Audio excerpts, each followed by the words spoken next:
Hello, and welcome to another episode of Point to Point on this beautiful New England day. It's the show where I try to get from one place to another, to the good old train station, and try to figure out what the hell I'm going to say. Good news, traffic seems light today, which is always a nice thing. So maybe this will be a short one. There's been a lot going on in the good old video game life the past couple days. I'm not sure if you saw the news. I'm sure that you didn't, actually. That a recent gacha game released a couple of new characters that are based on the Divine Comedy. So, Dante Alighieri's Inferno, which is probably the one that you know. Purgatory, and then Heaven, I think is what the third one is called. It's all translations. So I'm working on something to kind of talk about that, because I think it's really interesting that this is not the first instance of this, right?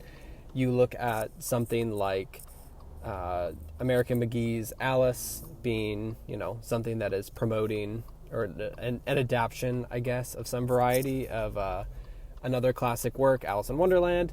And then you look at, more recently, Metaphor Refantasio. One of the main characters in the Velvet Room place is Sir Thomas More, the author of Utopia, and that's an important part of that game. And it's interesting to me that is another, people buying the classics, wanting to read the classics, using classic literature, or even not even you wouldn't even, I don't think, refer to it as lit in that kind of way, but just capital C classics, being in games and being characters or people that you engage with, and then that having a knock-on effect of people purchasing books or interacting with that, different forms of that media. I think it's just a pretty fascinating thing. But the thing that I'm working on is, why is that? Is there other instances of it, which I think there are, and then also just kind of unfortunately, fortunately, in a dumb kind of way, that has now transformed into, I downloaded the Xbox 360 version of Dante's Inferno. Just, really, really running the gamut of adaptations of Dante's Inferno, and what is that like, and why is that happening? I've talked about it a little bit on previous episodes about the power of the public domain as means to take someone's existing public domain works and then kind of retrofit that into an IP you can work with. It most recently was with the Tainted Grail King Arthur kind of Oblivion-like game, and I think that this is probably another instance of that. I can't remember who made Dante's Inferno, but you see the success of a God of War, and you think, okay, well, what other pieces of classical mythology can we take and then kind of turn that into an IP? And it did not work for Dante's Inferno. I am excited to find out why that is, and kind of how, I know that it is not a faithful adaptation of that, but it's interesting to see that and then kind of reflect that onto something like Hades, which is still taking classical mythology in a way that is interesting and compelling, and kind of using these characters to tell a different story, and imbuing them with a little bit more character than maybe the actual classical text has. But weirdly, this episode is not about that. This episode is about how I had downloaded Dante's Inferno. I was going to play it, and then I got a little weak-kneed about that, because the main Xbox in the house where I play console games is in our living room, And I know a little bit about what's going on with Dante's Inferno, and that's not going to be a fun time for my wife and I, who sit on the couch, to have going on in the background. So I was like, okay, we'll do this a different time. I'll boot up Clair Obscur, see what that's all about. I've been meaning to get to it for a really long time, and surprise, this episode is also not about Clair Obscur. That game had a huge update, and I was like, okay, let's go next in line. And I booted up South of Midnight, and there is a through line here. The through line is, I really thought that I would super love South of Midnight. The style to it, the kind of like the aesthetics, the type of game it is, and kind of telling one of those Southern Gothic stories that I feel like we still don't get a ton of. All is really compelling to me. I probably spent about an hour and a half playing South of Midnight right now. I have not met the big fish nor the giant alligator. I have seen one spooky giant creature and kind of done the combat like 6 or 7 times. And I'm going to front load the good here, because I think there is some good stuff in South of Midnight. First and foremost, I do like the Southern Gothic part of this. It is cool to like actually navigate a kind of like, I guess I don't know where it is actually based, but a very like Louisiana Creole style background that I definitely don't have enough cultural understanding of, as like a kid who grew up in Wisconsin, and my greatest exposure to any of this stuff is very, very poorly written uses of Gambit. That is my main interaction with this part of Louisiana. So I think that part is interesting. The other part that I do actually enjoy is the story seems to be pretty good so far.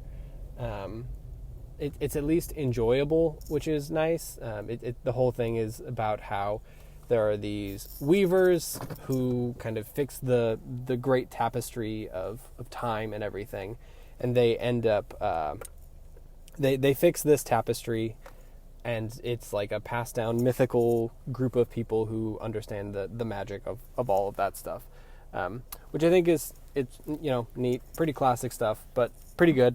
And then there's some obviously family drama. You're an 18-year-old girl who's a track star, which is a great way to explain why you're able to sprint everywhere. I appreciate that.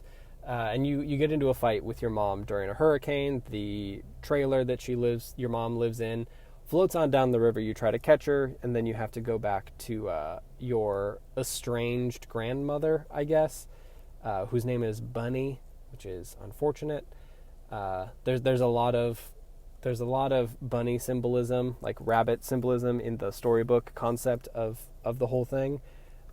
So I think that there's something there, but I don't know. It's a game that is very complicated in how I feel about it, because I just generally think that it is not.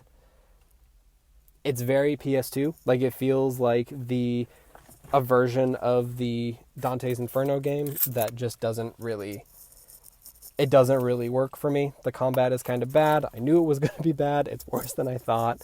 And making it easy is not also making it easy. So I don't know. I will come back and chit chat a little bit more about this. I am running late because schedules have changed. But yeah, I'll have more to say about South of Midnight tomorrow. But until then, see you later. Thanks for hanging out, and adios. Surprise! It's a late addition to this episode of Point to Point. I was listening back to the episode I recorded earlier today when I was on the way to the train, and I wasn't happy with how it ended. So I kind of want to spend a couple more minutes talking about South of Midnight, kind of how I feel about it, and I feel like I kind of rushed the end there. So let's kind of take a step back and just kind of talk through what's going on in South of Midnight that is working for me and what isn't really working for me, and why that is. The first bit is, I think South of Midnight, story-wise, is interesting. There's this story metaphor that I mentioned earlier that is like storybookish, I guess, in some degree. There's the book of South of Midnight in the opening cinematic, and then you have like a narrator who's kind of stepping you through the story as it's happening. I love me a frame tale, so I'm not mad about it. And I can tell that they're doing some other stuff with it already. Like I mentioned, the bunny character being named Bunny, and then seeing a lot of rabbit iconography in that frame tale. There's also just generally a big animal thing going on there. I think that the first big monster that I mentioned that I saw was like a big praying mantis kind of. So there's stuff going on there that I think is something that I'll be able to latch onto when I go back to it. That said, and I guess a little bit further than that, you play through the game, and the beginning of it is it's incredibly linear. Like the game itself, I think, is going to end up being very linear, which is not necessarily a problem. The part that's kind of rubbing it up against me right now is I'm in the I guess I would call it the skill acquisition thing, and it's like, man, it's one after another. You pick up a new power, and there's stuff there to do, and it's like a little obnoxious.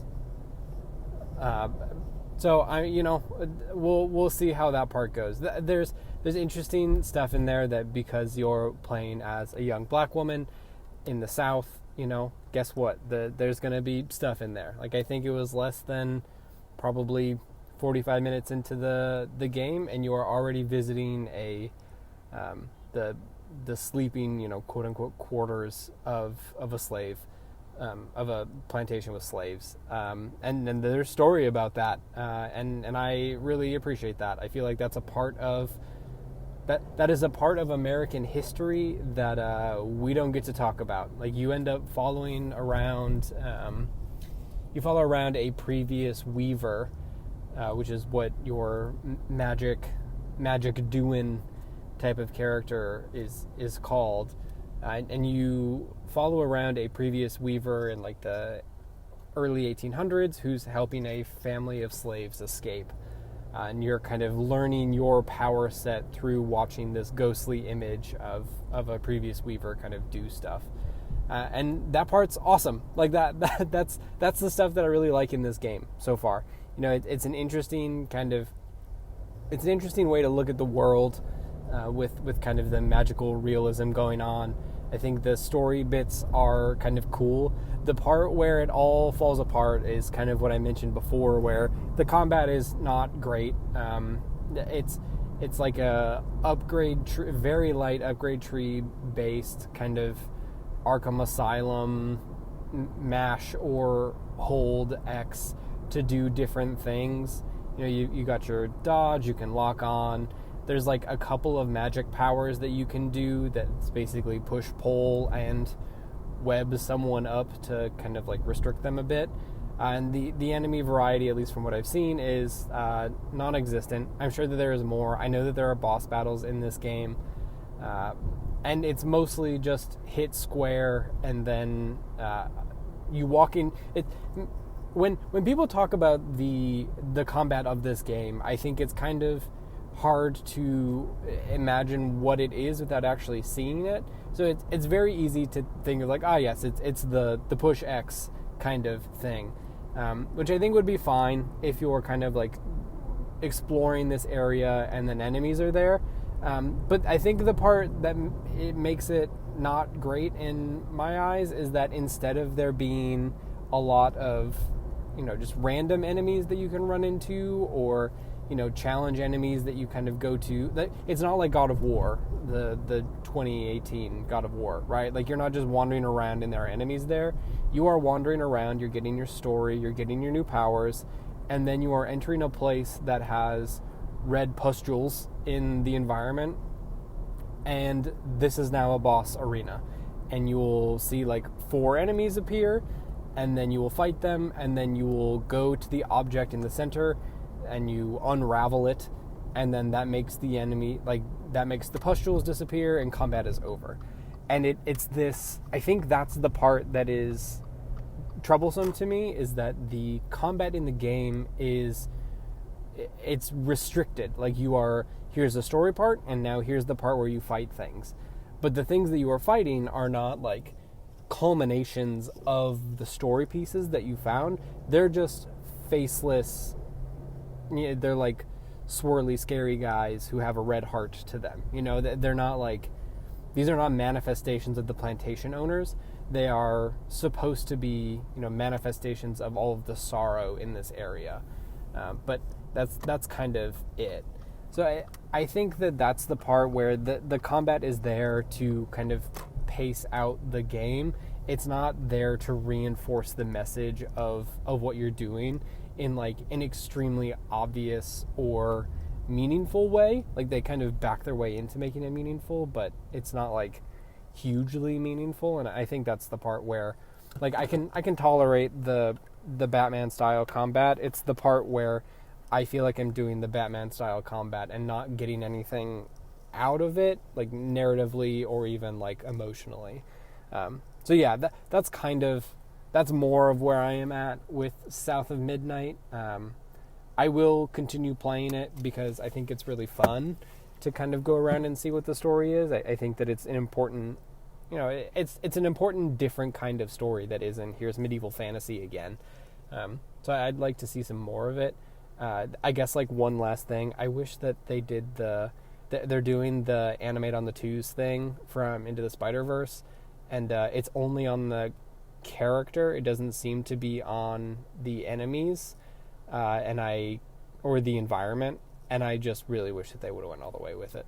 Like, you should have the flowers swaying like that just as much, or like the trees moving in the wind. Like, there's a lot of hurricane stuff going on, and having characters that look like they belong in high-res Coraline doing stop-motion style movement is really cool, but in practice, there's not enough of it. I just wish that they would pick one or the other. And you can turn that off, but I don't know. Like, that also feels bad. So, yeah, that's South of Midnight. I'll have more thoughts on it as I pick my way through it. We'll see how long I stick with it, but I really, really wanted this to be the 7 out of 10 game that is a 9 out of 10 for me, and it's really looking like a 7 out of 10, and that's unfortunate for me. But yeah, thanks for hanging out on this afternoon edition of Point to Point. Thanks for being here for the record scratch moment. And yeah, go visit the site, join the Discord, hang out on Blue Sky. Shout at me if there's more to South of Midnight that I'm missing. Otherwise, I'll talk to you tomorrow. All right, see ya for real this time.